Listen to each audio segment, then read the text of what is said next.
بسم اللہ الرحمن الرحیم نحمدہ ونصلی علی رسولہ الکریم اما بعد اطیعوا اللہ واطیعوا الرسول واولی الامر منکم۔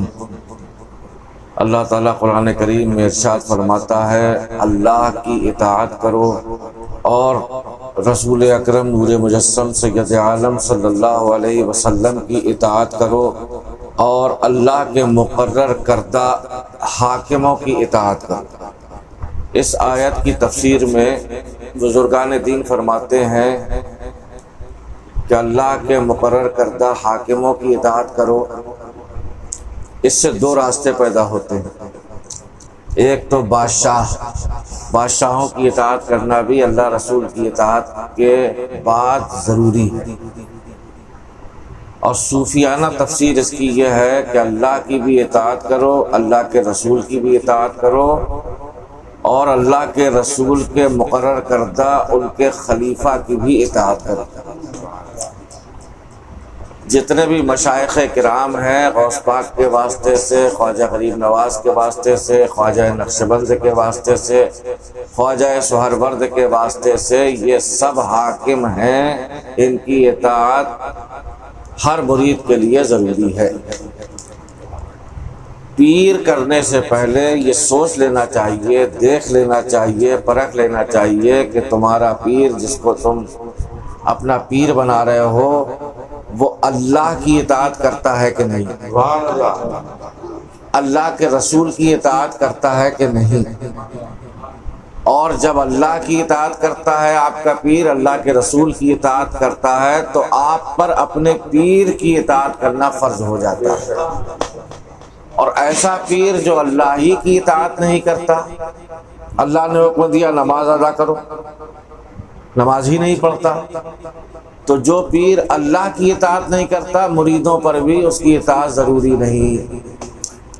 جو آدمی اللہ کے رسول کی اطاعت نہیں کرتا، جو پیر اس کا دل عشق رسول سے خالی ہے، تو ایسے پیر کی اطاعت کرنا مرید کے لیے کوئی ضروری نہیں، بلکہ مرید کو چاہیے کہ کسی ایسے پیر کو اپنائے جو اللہ اور اس کے رسول کا فرما بردار ہو۔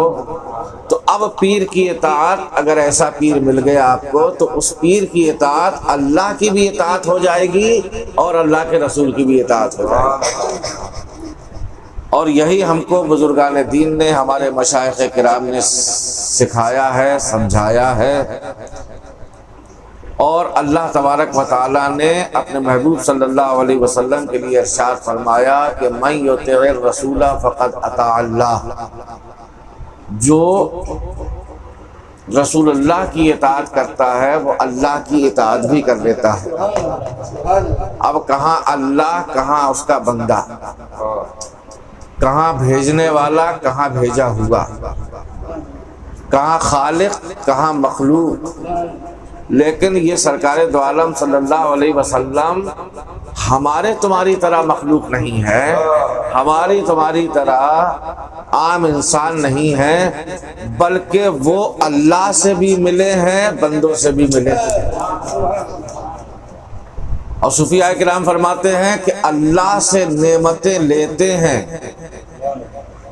اور ہم کو تقسیم کرتے ہیں، اور ہماری فریادیں سنتے ہیں، اللہ تک پہنچاتے ہیں۔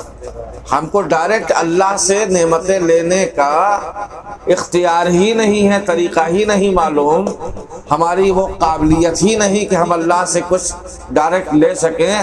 تو سرکار دو عالم صلی اللہ علیہ وسلم کو اللہ تعالیٰ نے وسیلہ بنا دیا ہے کہ ہماری دعائیں ڈائریکٹ اللہ تک نہ پہنچے، لیکن سرکار کے وسیلے سے اللہ تبارک و تعالیٰ ہماری دعاؤں کو قبول کرتا ہے۔ اسی طریقے سے اللہ تعالیٰ کی طرف سے جو رحمتیں ہوتی ہیں وہ اللہ تعالیٰ کے بندوں تک سرکار دو عالم صلی اللہ علیہ وسلم کی وسیلے سے پہنچا کرتی ہیں۔ اب اس کی مثال کہ اللہ کے رسول صلی اللہ علیہ وسلم نے ارشاد فرمایا کہ اللہ یعطی، اللہ دیتا ہے، وَأَنَا قاسم، میں تقسیم کیا کرتا۔ تو کائنات میں جس کو جو کچھ مل رہا ہے اللہ سے نہیں مل رہا، اللہ تو دے رہا ہے اپنے محبوب کو، اور ہم کو اور آپ کو مل رہا ہے اللہ کے رسول کے قدموں کے صدقے۔ اس لیے اعلیٰ حضرت امام اہل سنت فرماتے ہیں کہ بخدا خدا کا یہی ہے در، بخدا خدا کا یہی ہے در۔ خدا کا در کیا ہے؟ کیا عرش خدا کا در ہے؟ آسمان خدا کے در ہے؟ نہیں۔ ہم نے اللہ کو نہیں دیکھا تو اللہ کا در ہم کس کو مانیں؟ ہمارے آقا نے اللہ کو دیکھا ہے تو ہمارے لیے اللہ کا در مصطفیٰ کے قدم ہے۔ مصطفیٰ کے قدموں تک پہنچ جاؤ تو ہم کو اللہ تبارک و تعالیٰ تک رسائی ہو جائے گی۔ ڈاکٹر اقبال کہتے ہیں اسی مضمون کو کہ بمصطفیٰ بے رساں خیش را کے دی ہم اوست، اپنے آپ کو مصطفیٰ کے قدموں تک پہنچا دو، یہی تمہارا دین ہے، یہی تمہارا دین ہے۔ اور اگر ان کو چھوڑ کے ہزاروں نماز روزے سجدے کرو گے تو وہ مومن نہیں ہوگے بلکہ ابو لہب ہو جاؤ گے۔ تو وہ نعمتیں بانٹنے کا کام کس کا ہے؟ سرکار کا ہے۔ عطا کرنے کا کام کس کا ہے؟ اللہ کا ہے۔ نعمتیں بانٹنے کا، تقسیم کرنے کا، اسی لیے سرکار کو ابو القاسم کہا جاتا ہے، یعنی تقسیم کرنے والے۔ تو اللہ تبارک و تعالیٰ کا فیضان تو دیکھو، فضل و کرم تو دیکھو کہ ڈائریکٹ اللہ کسی کو نہیں دیتا، ہمارے منہ میں نوالا نہیں بنا کے ڈالتا اللہ تعالیٰ، مگر رزاق وہی ہے، مگر رزق دینے والا وہی ہے۔ وہ اپنے محبوب کے ذریعے سے ہم کو نعمتیں تقسیم کرتا ہے۔ تو یہ تو دنیا کی نعمتیں ہو گئیں۔ اللہ کے رسول نے اپنا خلیفہ مولا علی کو بنا دیا، اے علی میں علم کا شہر ہوں، تم اس کے دروازہ ہو، اگر کسی کو علم کی خیرات چاہیے میں تمہیں اپنا خلیفہ بناتا ہوں، تمہارے دروازے پہ جو آئے گا علم کی خیرات پائے گا۔ تو یہ سلسلہ خلافت جو چل رہا ہے وہ روحانی نعمتوں کے حصول کے لیے اللہ تعالیٰ نے یہ طریقہ پیدا کیا ہے کہ ہم غوث اعظم تک ڈائریکٹ نہیں پہنچ سکتے، لیکن اپنے پیر و مرشد جو غوث اعظم کا عاشق ہے اس کے قدموں تک ہم پہنچ جائیں گے۔ غوث اعظم ذرا اپنا کرم فرمائیں گے، ہم کو مولا علی کی بارگاہ تک پہنچا دیں گے۔ مولا علی کی بارگاہ تک جب ہم پہنچ گئے تو نبی اور علی میں کوئی زیادہ فرق نہیں ہے، کوئی زیادہ فاصلہ نہیں ہے۔ ایک امام الانبیاء ہے، ایک امام الاولیاء ہے، ایک سرتاج انبیاء ہے، ایک سرتاج اولیاء ہے۔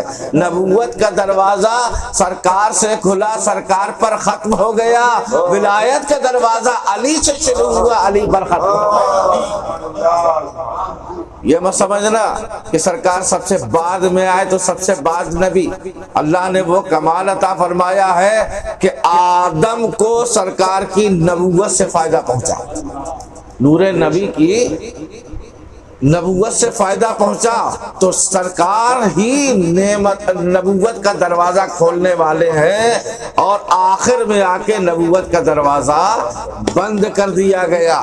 تو حضرت مولا علی آدم علیہ السلام کے زمانے سے امام الاولیاء ہیں۔ ولایت کا دروازہ کھولنے والے حضرت مولا علی جب آدم بھی پیدا نہیں ہوئے تھے جب سے علی کی ولایت، اور ہر نبی کو سہارا دیا ہے علی کی ولایت۔ تو جس طرح ہمارے آقا صلی اللہ علیہ وسلم ولایت کا نبوت کا دروازہ کھولنے والے ہیں، نبوت کا دروازہ بند کرنے والے خاتم النبیین ہیں، اسی طریقے سے اللہ تبارک و تعالیٰ نے علی کے ذریعے سے ولایت کا دروازہ کھلوایا آدم سے پہلے سے۔ آدم علیہ السلام کے زمانے میں بھی علی کی ولایت ہے، نوح علیہ السلام کے زمانے میں بھی علی کی ولایت ہے، موسیٰ علیہ السلام کے زمانے میں بھی علی کی ولایت ہے، سارے انبیاء و مرسلین کے زمانے میں علی کی ولایت ہے، خود تاجدار کائنات کے زمانے میں علی کی ولایت ہے۔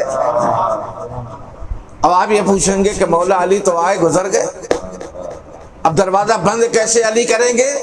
اپنی اولاد کے ذریعے سے بند کریں گے۔ امام مہدی آئیں گے قیامت کے وقت، خلیفۃ المسلمین بن کر آئیں گے۔ عاشق رسول پیر آپ کو مل گیا تو اب اس کی اطاعت رسول اللہ کی اطاعت ہے، اس کی اطاعت اللہ کی اطاعت ہے، اس سے پھر پیچھے نہیں ہٹنا چاہیے۔ بیعت کا مطلب کیا ہوتا ہے؟ بک جانا۔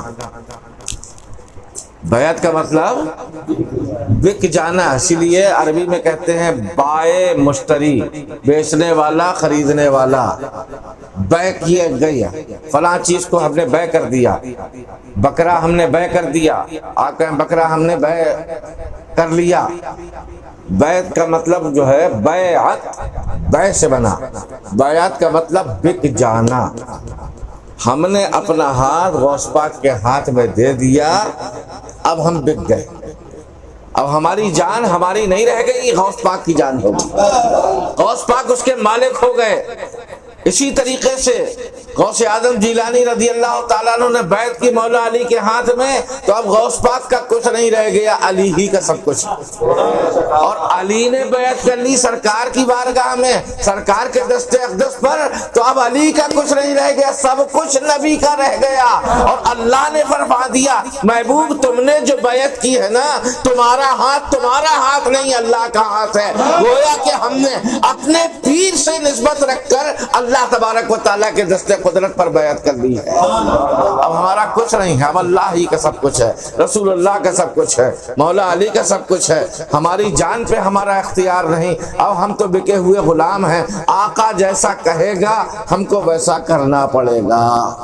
حضرت علی احمد یا کوئی اور بزرگ ہیں، ایک اپنے مرید کو بہت چاہتے تھے، اسی لیے کہا گیا ہے جسے محبوب بننا ہو نگاہ یار میں آئے، جسے محبوب بننا ہو نگاہ یار میں آئے، جسے مولا نہ ملتا ہو وہ اس دربار میں آئے، جسے مولا نہ ملتا ہو وہ اس دربار میں آئے۔ ہر مرید کی خواہش ہوتی ہے کہ پیر ہم کو چاہے، ہم پیر کو چاہیں، لیکن پیر اسی کو چاہتا ہے جو پیر کے لیے اپنے آپ کو وقف کر دیتا ہے۔ پیر کہے اٹھ جاؤ تو اٹھ جاتا ہے، بیٹھ جاؤ تو بیٹھ جاتا ہے، عقل نہیں لگاتا۔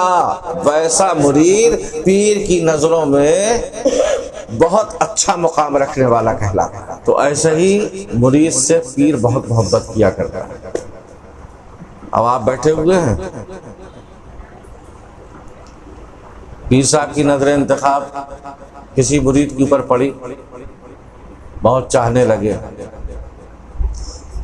تو دوسرے مریدوں نے اعتراض کیا کہ سرکار ہم کو کم چاہتے ہیں، فلاں فلاں کو بہت زیادہ چاہتے ہیں۔ حضرت کانوں میں اعتراض پہنچ گیا، حضرت نے فرمایا ٹھیک ہے، وقت آنے پہ میں اس کا جواب دوں گا۔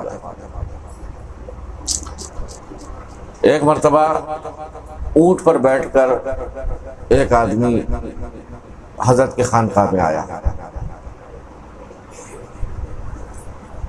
حضرت کو موقع مل گیا سمجھانے کا، مریدوں کو تعلیم دینے کا۔ حضرت نے فرمایا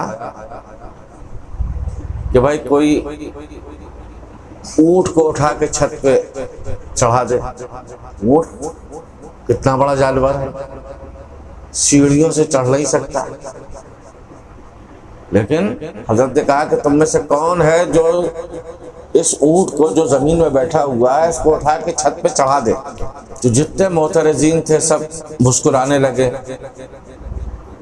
سروں کو جھکا لیا کہ حضرت کو آج کیا ہو گیا ہے، ناممکن چیز کو ممکن کرنے کے لیے کہنا۔ کہیں اونٹ کو کوئی ایک انسان چھت پہ چڑھا سکتا ہے؟ سب خاموش ہو کے منتظر رہے، مسکراتے رہے۔ حضرت نے کہا بھائی میں تیسری مرتبہ پوچھ رہا ہوں، کوئی میرے اونٹ کو اوپر چڑھا سکتا ہے؟ سب خاموش۔ حضرت جس کو سب سے زیادہ چاہتے تھے، جو محبت سب سے زیادہ اپنے پیر سے کرتا تھا، حضرت نے اس کے نام لے کہا بیٹا تم کھڑے ہو، اب میں تمہیں حکم دے رہا ہوں جاؤ میرے اونٹ کو چڑھا دو۔ فوراً اٹھا، اور کے جانے کے بعد ہاتھ لگانے لگا۔ اٹھا نہیں سکتا تھا، وہ اٹھا نہیں سکتا تھا، لیکن پیر نے کہا تھا، پیر کا حکم ماننا فرض سمجھ رہا تھا، اس لیے کوشش کرنا شروع کر دی۔ حضرت دیکھ کے مسکرائے، کہا بیٹا دیکھو تم لوگ جو اعتراض کرتے ہو میرے اوپر، ایسے بن جاؤ تو میں تم سے بھی محبت کرنے لگوں گا۔ ادھر میرا حکم ہوا، ادھر اس نے بغیر کچھ سوچے سمجھے نہیں اٹھا سکتا تھا، مگر میرا حکم مانا کو تم بیٹھے رہے، تم کو کیسے نہ چاہو۔ یہ اٹھ کے اس نے ہاتھ لگایا، اور اگر کوشش کرنا، اگر اس نے کیا کہتے ہیں گے پیر کی نظر کرم اس کے اوپر ہو گئی تو یہ اونٹ کیا پہاڑ کو اگر پیر و مرشد کہہ دے اٹھا کے اوپر چڑھا دو تو مرید پہاڑ کے اوپر اٹھا کر چڑھا دو۔ یہ ہے اطاعت کا طریقہ۔ جانتے ہو فیض کب حاصل ہوتا ہے؟ لوگ کہتے ہیں سینے کا فیض کیا ہے؟ جو کچھ فیض ہے کتابوں کا، جو کچھ فیض ہے تقریر کا ہے، لیکن بزرگوں اور دوستو یہ روحانیت میں سب کچھ سینے کا فیض ہے۔ آپ دیکھتے ہیں آدمی کا بچہ پیدا ہوتا ہے تو 2 دن میں بولنے لگتا ہے نا، 2 سال لگ جاتے ہیں، لیکن مرغی کا بچہ پیدا ہوتا ہے 21 دن میں انڈے سے بچہ باہر آ جاتا ہے کہ نہیں آ جاتا؟ مرغی کیا کرتی ہے؟ مرغی اپنے سینے کا فیض پہنچاتی ہے انڈوں کو،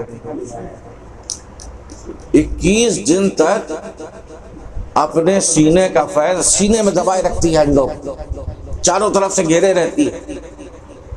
21 دن میں مرغی کے سینے کا فیض بچہ پیدا کر دیتا ہے۔ سبحان اللہ۔ انڈوں میں، مردہ انڈوں میں زندگی پیدا کر دیتا ہے، یہ مرغی کے سینے کا فیض ہے، اور اتنی تیزی سے کام کرتا ہے مرغی کی سینے کا فیض کہ بچہ جھرجھرایا، انڈے سے باہر آیا، اور اس کے بعد مرغی کے ساتھ چند منٹ میں چلنا شروع کر دیا، دانا چگنے لگا، اور جس طرف دیکھا وہاں بھاگتا چلا جا رہا۔ تو یہ کیا چیز ہے؟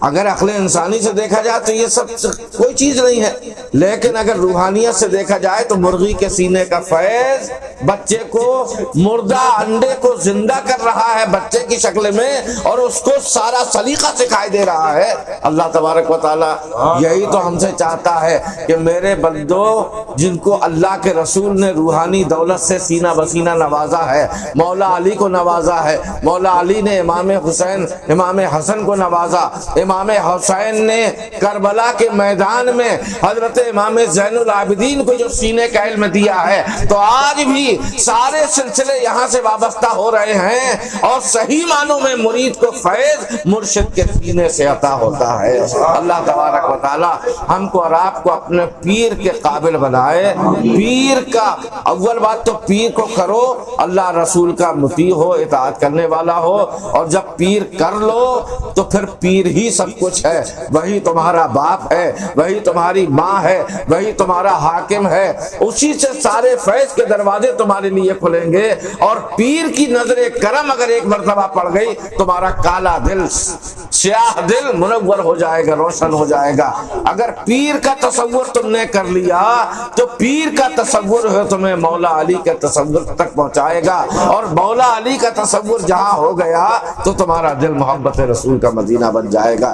اللہ تبارک و تعالیٰ بھی تمہیں کامیاب فرما دے گا۔ اللہ بھی یہی چاہتا ہے کہ میرے محبوب کی اتباع کرو، میرے محبوب کی اتباع کرو۔ تم اللہ سے محبت کا دعویٰ کرتے ہو، ذکر الہی کرتے ہو، تمہارا دعویٰ یہ ہے کہ تم اللہ سے محبت کرتے ہو، یہ تمہارا دعویٰ جھوٹا ہے۔ اگر تم اللہ سے محبت کرتے ہو تو میرے محبوب کی غلامی اختیار کرو، ان کے نقش قدم پر چلو، تو انعام کیا ملے گا کہ اللہ تعالیٰ سے تمہیں محبت کرنے کا دعویٰ سچا ہو جائے گا، اور اللہ تمہیں اپنا محبوب بنا لے گا۔ تو اللہ تبارک و تعالی ہم کو یہ راز سمجھنے کی توفیق عطا فرمائے، اور ہم سب پر ہمارے مرشدوں کا فیضان ہمیشہ جاری و ساری رکھے۔